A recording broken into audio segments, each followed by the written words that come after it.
Hello, everyone, and this is Mandy Straight. You are back with Messy Designed Life, the place where we talk about interior design, but we really talk about the things that are below the design and why it's even important, which means that we don't actually talk about interior design all the time, or even half of the time. So today, we are going to be talking with my amazing friend, Amanda, and Amanda and I were out for happy hour. What was it, 3 weeks ago-ish? Yeah, right around then. Okay. And we were having this amazing conversation about how we both feel like we're sort of going through a shift of how we like to spend our social time and free time and what we like to do with that.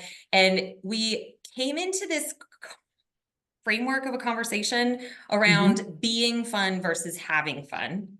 And it was so interesting and like shifting for us, for me, to have this vocabulary difference between these two concepts. And it just seemed like a really good thing to bring into the podcast.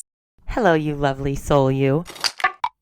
I'm Mandy Straight, and this is Messy Designed Life, a new podcast that explores the power and magic of intentionally designing your life, your home, and yourself. Episodes drop every first and third Thursdays to explore all that is this messy, designed life.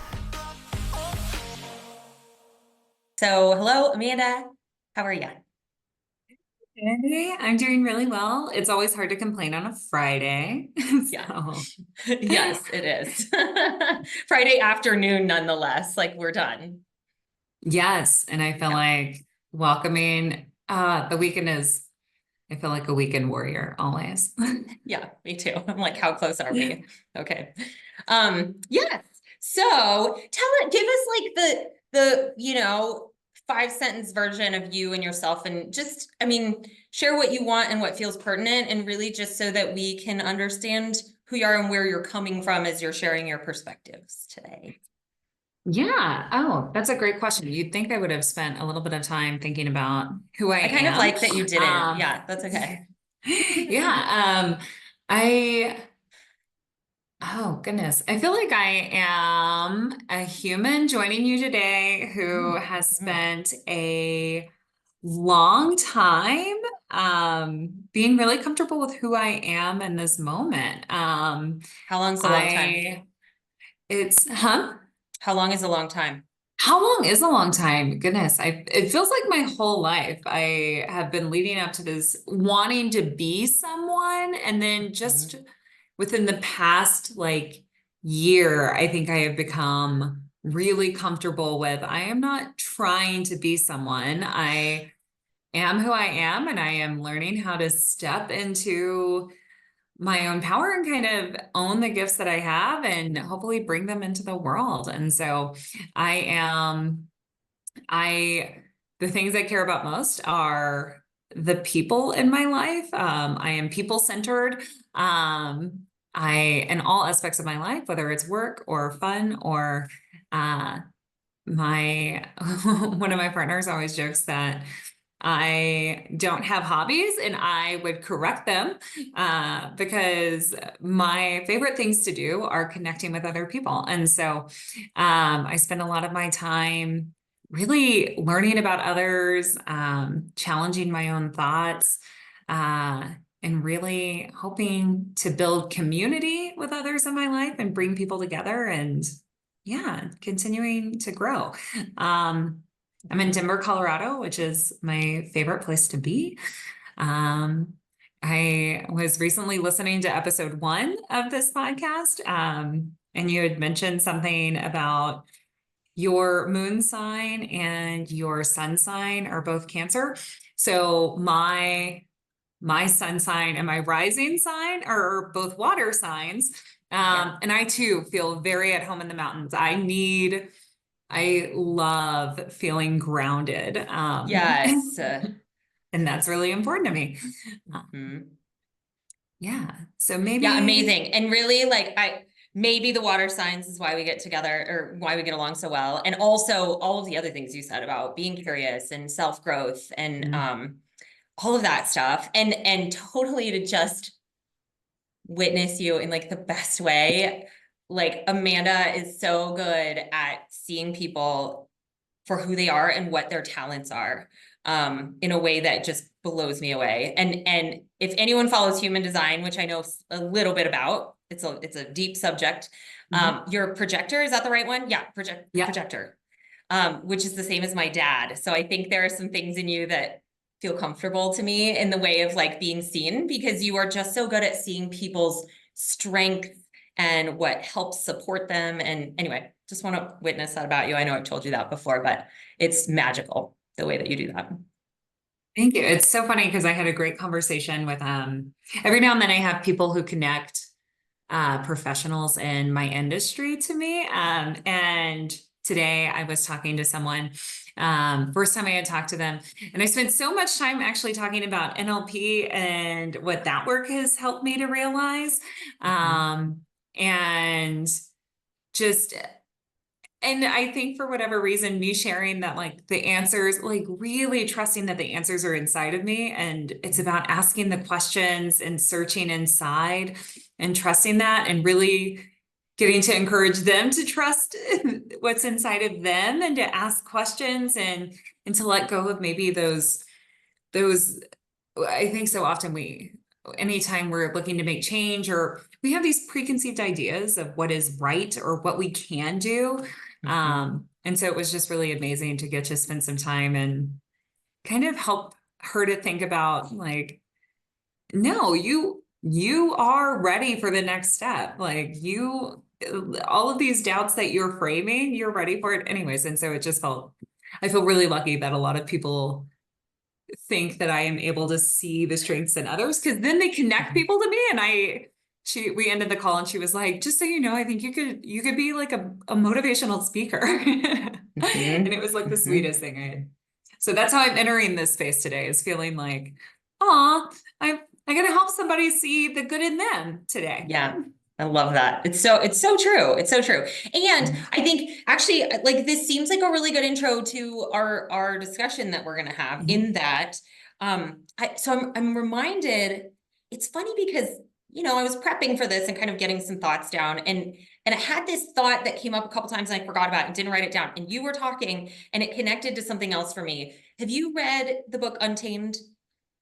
I listened to the audiobook. I love Glennon Doyle. Yeah. I mean, I'm obsessed with We Can Do Hard Things. There cannot be enough of that in my life. All three of those women, like, cannot So I know love them enough. Sister and Abby, Yes. so good. Every single time. And like, Abby makes these noises all the time. Like, we're just gushing for just a second. Like, she'll just go, truth. And I'm like, God, I love her. Like, so good. Anyway, my point in bringing that up is that I'm pretty sure it's in Untamed. Maybe you can check me. There's a part in there where she talks about how she had these, I think they were teenagers, boys and girls, and they were all hanging out together. And she comes down and she's like, anyone want anything to eat? And the boys were like, yeah. And they don't even, right? They don't even look around. They don't even check. And the girls all look to each other to sort of see what their answer should be. And I feel like that's the same energy you're talking about that I can relate to for myself, that I have spent so long in my life getting questions or having my own questions and looking to somebody else to try to figure out what my answer was supposed to be. And it has been such a shift that I'm certainly still in the middle of. Like, I don't think I'm out on the other side of that. But I'm certainly not where I was 2 years ago, in the sense that something comes up and I give myself permission to do something. I'm not looking for it from someone else. And some question comes up and I'm like, hang on, let me figure out for me where my boundaries are, what I don't want, what would feel good, and actually start being able to answer those for myself. Does that seem like the same vein as what you're talking about? Yes, I feel like, and you nailed it, because as soon as you had mentioned that, that part of Untamed, it's so true. And I feel like most of my life, right, I have spent looking around for permission Yes. to do what I want to do, or even affirmation that what I want to do is right. And, Yes. and at the end of the day, I mean, no one else in that room is going to know if I want a snack or not. That's so true. It's so true. But it is so, and it is definitely the thing that I am now entering a space where I know if I want a snack or not. I know, and I'm not here to look around. I know. And like, let's honor too, that I think you'll say too, like, I don't know how, I would have to think maybe how long my phase was, but there's a phase before this one where we start to become aware that we do have opinion. I remember at some point, I mean, this was probably 6 years ago. I was like, I don't actually know how I like my coffee. Like, every time I'm going in to either try something I haven't tried before, or like ask the barista, what's your favorite coffee? Or, like, I don't even have my own opinion about how I want my coffee. I mean, this is, how have I not made, and I'll say too, I grew up with a very picky sister, and she knows that's true. So I'm not saying anything that nobody knows. It was kind of a joke in our family. And funny now, she has 2 kids who are also not even nearly as picky as she is, and it drives her crazy. As happens with the turnaround. But so since I grew up with such a picky sister, I didn't want to be that high maintenance. In my mind, that was the word I attributed to it. And I didn't want to be that high maintenance. So I was like, oh, I'm good. I'm good. I'll go along with anything. I'm easygoing. I'm easy to get along with. And that was more important to me at that time than knowing who I was and what I wanted and being like, no, thanks. I don't want to go to that burger joint for dinner. Even though my sister wants to, That is I genuinely feel it's funny. I can't remember who just had an article about this. And I don't want to attribute the wrong thing. But find it. they were talking about when Harry Met Sally came out and I love When Harry Met Sally. I feel like I watch it I feel like I associate it with both fall and New Year's because of, anyways, there's like scenes in both. But the article I was reading was actually a criticism of what it did to women who know what they want. And instead of celebrating women who know what they want, right? Like, I want this salad. I don't want this on it. I want this on the side and I want this to drink. But if you don't have this, then I want this and not this, right? Very simple. I know what I want.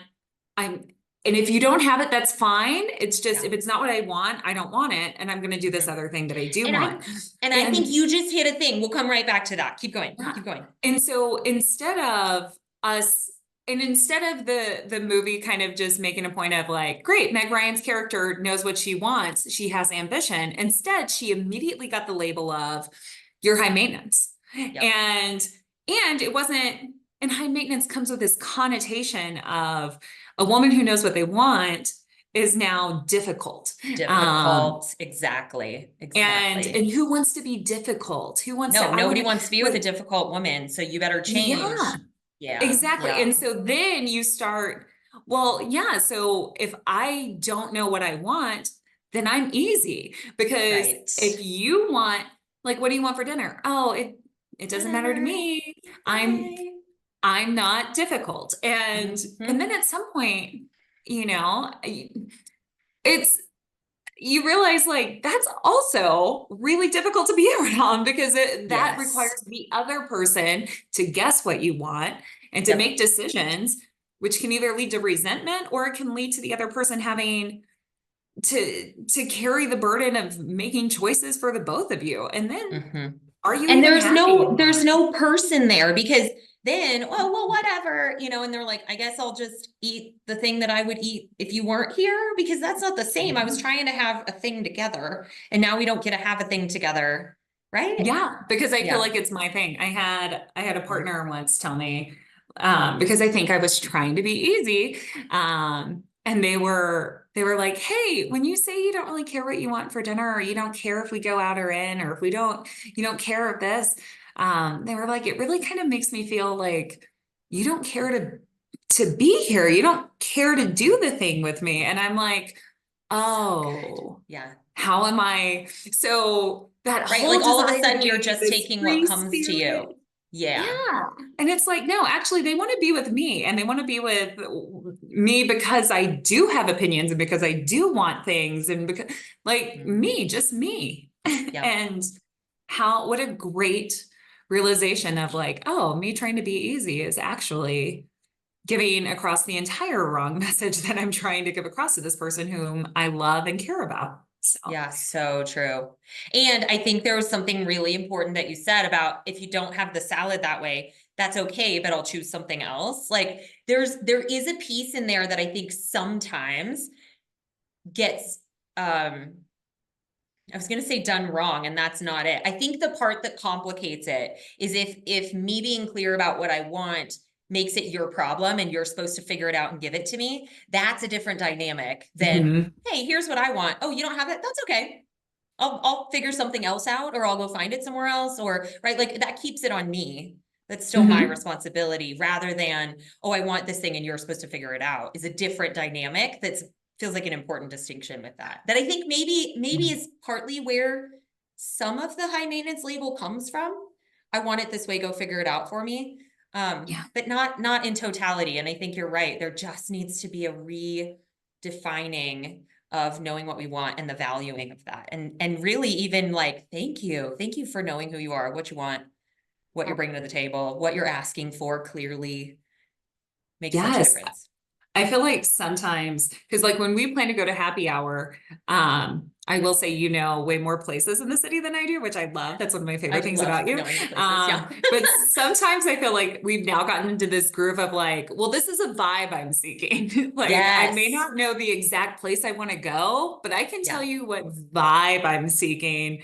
And then that Yeah. way we can adjust from there. Am I needing something lively? Am I wanting something chill? Am I wanting something like, do I want to do my hair and like dress Yeah. up? And I think I know when we talk about design, it's always so funny because, my husband and I, it's very, very funny. Because he's very much function is more important than form. And then he's Yeah. like, don't you want a comfy couch? And part of me, he doesn't understand it, but I'm always like, I need you to understand that a beautiful couch is more Is comfortable. comfy. And If I you feel look that at my same way when shoe we go to collection, happy they're hour. comfy because they're pretty. That's exactly right. Yeah, yeah. And that's so funny because I do feel like, you know, as interior design gets to be the background thread of a lot of these conversations, like that is a really good tie-in for what we're talking about in that, and maybe interior design is just the vehicle for an example of how this can play out, in that sometimes it's overwhelming to know what we want. Sometimes there are so many decisions. It's like, where do I go? How do I even begin to choose this? Especially if we haven't been asking those questions of ourselves before. And me being like, I guess I don't know how I like my coffee. Things like that start to become easier when we can, one, break it down into pieces, and two, figure out what we don't like, right? And so as far as interior design, if your husband knows, like, I don't actually care what color the sofa is, that makes no difference to me. Or I don't care, except I hate pink. Cool. Okay. Anything but pink. We can play around in Amanda's Colorville. And then he can play around in, is it comfortable? Is it right? Like which parts are important to him? Which parts are important to you? And which parts can you say, cool, I don't have any opinion on that thing. Like, I don't know what that might be for you, but it, you know, with the sofa. But then the other part is to say, I know what I don't want, right? I know that I don't want it to be so comfortable that it doesn't have any style. Okay, cool. There's a boundary that starts to hone down. It's so much that like creativity thrives in limitations. Like when there are too many options, we can't actually make it into anything. And when we start understanding what it's not, then we are way more clear on what it is. And sometimes saying what it's not is so much easier. And so starting there, we can start to get down to in our homes and in anything else. Oh, turns out I don't like soy milk and I don't like, you know, triple espressos. Okay. Yeah. Just so helpful to know. It's so helpful to know. And I feel like that's the perfect intro for us to talk about being fun and having fun, because being fun is something that I think from our previous conversation, you and I agree is something we used to think we were supposed to want. And now we're realizing, oh, guess what? We don't want that. That's a no thanks for us. And then we get to explore what is having fun and how do we do that. So I can say it, but do you want to say what we came up with? Like what was our conversation about the difference between those two? Oh, goodness. I'm going to let you dive in because I've been Okay, thinking a cool. lot about being fun and having fun, but Yeah. yeah. Yeah, our discussion was about being fun is something that's like a label, and it's like being fun is the action that's supposed to be fun, the event that's supposed to be fun, the outfit that's supposed to look fun, and all of those things are so externally based. Like, oh, and it's really, you know, there are positive things to social media, but it's really like the social media post. Like, did I It's do it for for the posting? others. Yes, right. Exactly. It is Yeah. for others. That's It's outside exactly in. what Mm-hmm. it very much becomes to me, right? It kind of reminds me of, what is my answer if somebody says, what are you doing this weekend? Right. Mm-hmm. And some of the things that I do where I have the most fun, if I were to say, oh, this is what I'm doing this weekend, they'd be like, oh, so it's not going to be a great weekend. And I'm sitting here Yeah, like, actually, this is going actually, to fill that's my exactly what cup. I wanted. Yeah. Mm-hmm. Yeah, and that's you having fun instead of you Mhm. worried about the label of what it is supposed to look like to be fun. Exactly. Mm-hmm. Exactly. And having fun is, you know it when you have it. Right. Exactly. And so here's something interesting, because I get all nerdy about terms, and usually I look up Mhm. like the etymology of stuff. But it's actually, I didn't even try. To be interesting to try, but I didn't look up the etymology of be and have because it kind of seemed like a moot point. But what I did do is look up, like, what does it mean to have fun?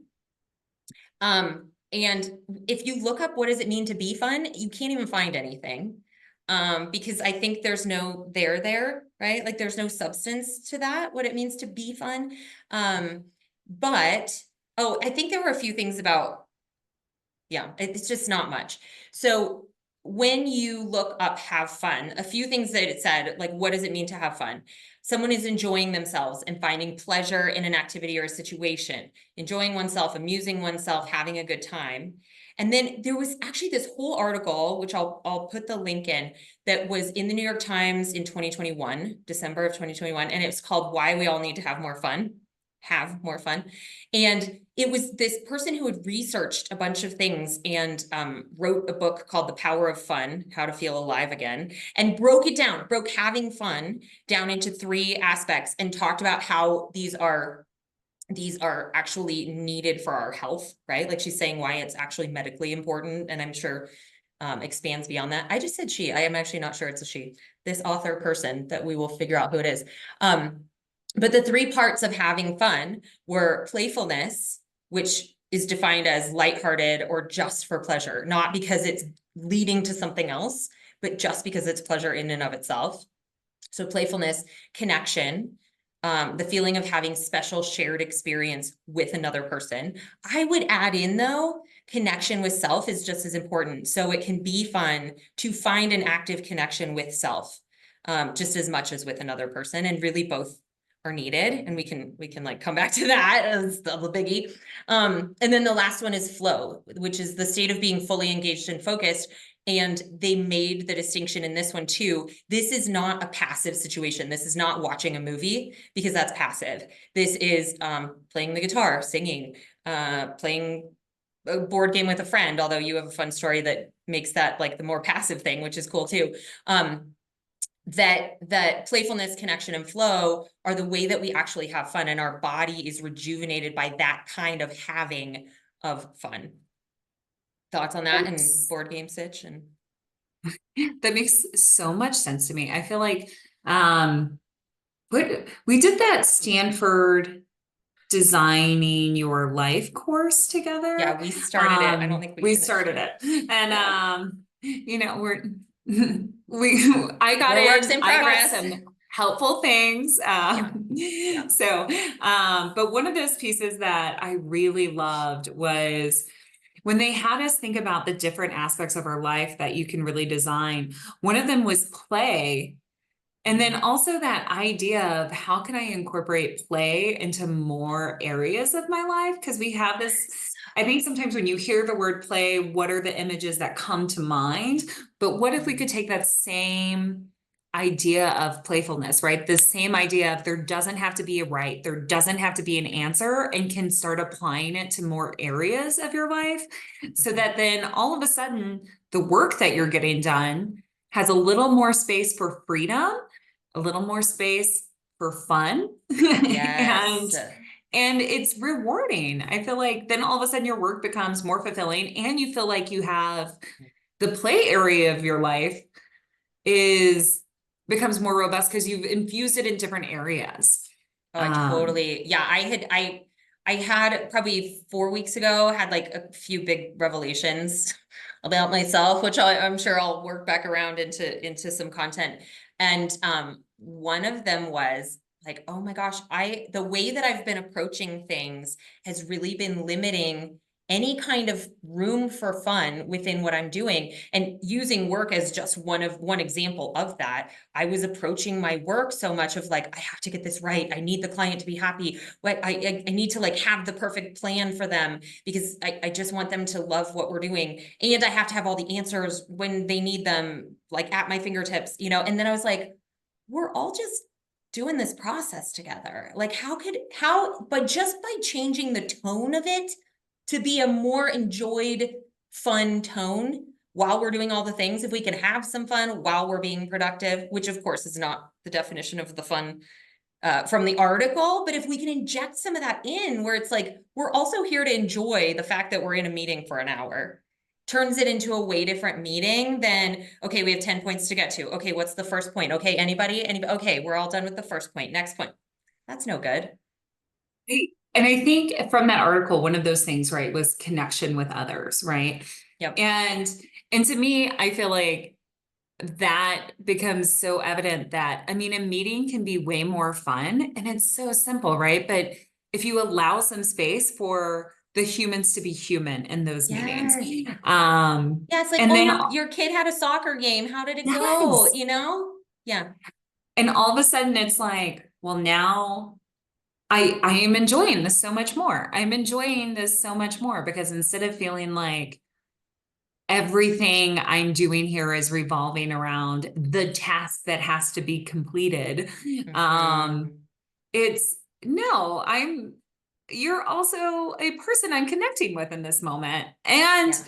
would have likely never connected with if it weren't for this thing that we're getting to do in this moment. So Exactly. it makes me appreciate the thing more. Sometimes the thing I don't want to do because not every meeting I want to be in. Yeah. But the people in it, I think there is a way to make those things more enjoyable when we do allow that connection to happen. Yeah, and it allows us to be on a team in a different way that, Mhm. you know, is invaluable when you're trying to get something done together, whatever that thing is. You know, the Yes. other thing is that reminds me of this must be an older podcast episode, but I was listening to Brene Brown's podcast, and this like rocked my world. She was saying something about she had talked to her daughter, and her daughter's talking about all of her little soccer friends, and her little soccer friends, her daughter said, oh, I can't remember the girl's name. Well, Jessica's my best friend. Like, so and so is nice and so is nice, but Jessica's my best friend. And she said, oh, Brene said, oh, well, what is it about Jessica that makes her your best friend? And her daughter said, well, she knows my grandma and grandpa's names. And Brene's like, what are you talking about? And then she started thinking, I remember, at least the way I remember it in the podcast was, she was like, I had to take a few days to figure out where she was coming from with that one. And she was like, I realized that that's that personal connection happening, where it's not just, hey, you play this position on my soccer team, and is your mom driving me next week or not? It turns into what's real in your life. And I want those little updates. And it's this like micro level of connection that when I was listening to this podcast, I mean, this is probably a year and a half, 2 years ago, when I was listening to it, I really sort of pushed away those little things because I was like, oh, none of those matter. I want to get to the stuff that really matters. Like, let's talk about the deep stuff that really matters.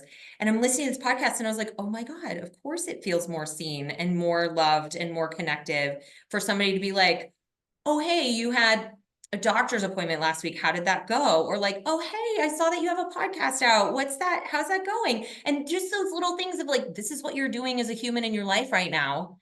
And I care and I see it and I want to hear about it. That reminds me, it was like the sweetest, like simplest little, like Instagram post that came across my site, or maybe it was reel or whatever word you want to use. I was scrolling, I found it Yeah. and I loved it. Yes. And the person had said, they were like, do you know what one of my love languages is? They were like, when somebody sends me a link or just anything, they send something to me and they said, hey, this is so you. I wanted to make sure you saw it. Or, hey, this is so you. It Yes. reminded me of you. And they were like, which is different than this reminded me of us, or this reminded me of whatever. They were like, when they specifically see something and it reminded them of me, that's when I feel known and seen and loved. It's so true. Do you know, And in the it doesn't past even have to week be and a big. half, yeah, no, that's the littler, the better, right? Because then they Mhm. heard those little things about you. In the past week and a half, I've had 2 people send me the same news article. It was like I don't even know where it's from, honestly, but it was like the 3 new hip restaurants in Denver with beautiful vibe interior or something like that, right? It was based on like the feel and vibe of the place, which is just my jam. Like you said, I know the places because I want to go find the fun vibes to hang out in, because that's just what I love to do. And 2 people, and one of them I hardly know at all. Like we're like friends through bigger groups of friends. And she sent me a thing like, I saw this and I thought you would love it. And I was like, oh my God, I do love that. Oh my God, I want to go to all of those places. And then somebody else sent it to me too. And I was like, oh, I thought of you the minute I saw this. And I was like, I feel so seen and loved right now. You're totally right, right? Yeah, just passing them along. Yeah. And like, how much effort did that even take? You know, for them Almost to none. see you, think about you, and just say, this 2 reminded me of clicks, you. right? Yeah. Yeah. Yeah. Ugh, I love it. such a good point. Such a good point. Whoa, cowboy. This is such a good conversation with Amanda, and I want you to be able to absorb every minute of it. The second half of our conversation will be the next episode. See you there in 2 weeks. If you want more messy design, check out my website at mandystraight.com. You can get my free mini ebook called Design Your Happy Place, a step-by-step guide to transforming your space and how you feel in it. You can also sign up for the next round of my online DIY design course called Room Revolution. You'll get videos, worksheets, and group calls that help you define your own design rules and start the revolution in your room, and more importantly, in yourself. I'll catch you next time on Messy Designed Life, and in the meantime, get messy, my friends.